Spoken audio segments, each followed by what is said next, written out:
আসসালামু আলাইকুম, সবাই কেমন আছেন? আমাদের একটা মুরগি আপনার আজকে দুপুর থেকে প্যারালাইসিসের সমস্যা হয়েছে পায়ে।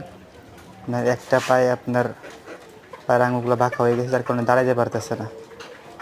মুরগিটার গ্রোথ আলহামদুলিল্লাহ ভালো, কালারটাও সুন্দর হয়েছে মাশাআল্লাহ, কিন্তু আপনার পায়ের সমস্যার কারণে হঠাৎ ভিটামিনের কারণে আপনার প্যারালাইসিস হয়। অনেক সময় খাঁচার সাইজ ছোটো থাকার কারণে প্যারালাইসিস হয়।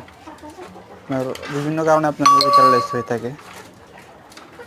এটাকে আপনার এখন আজকের থেকে আপনার মেডিসিন চালাইতেছি।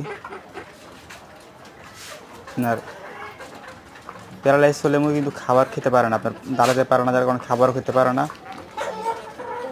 আপনার আজকে চালাইতেছি আমরা ক্যালপ্লেক্স চালাইতেছি আজকে দুপুর থেকে আমরা একবেলা, আর চালাইতেছি আপনার বিটা-3 একবেলা, দুই বেলা, একবেলা ক্যালপ্লেক্স আর একবেলা বিটা-3 চালাইতেছি। ইনশাল্লাহ সুস্থ হয়ে যাবে।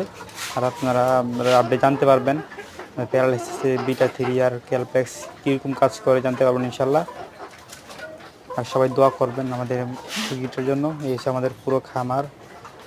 যার রাতের বেলা আপনার এখন লাইট অফ করে দেবেন, সবগুলো মুরগি আপনার খাবার খাইতেছে, কিছু মুরগি আপনার জিমাইতেছে, এরকম ঘুমাইতেছে।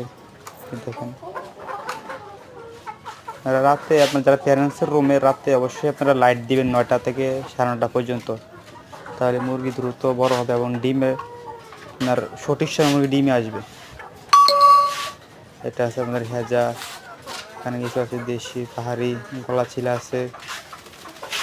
আমাদের এই মুরগিটা আপনার প্রায় সুস্থই আছে, এমনিতে সব ঠিক আছে। খাবার আমরা এখন খাবার হাত দিয়ে খাওয়াইতেছি, খাবার নরম করে খাওয়াইতে হয়। ওষুধ আপনার সিঁড়ি দিয়ে খাওয়াতে হবে। আপনার যদি আপনার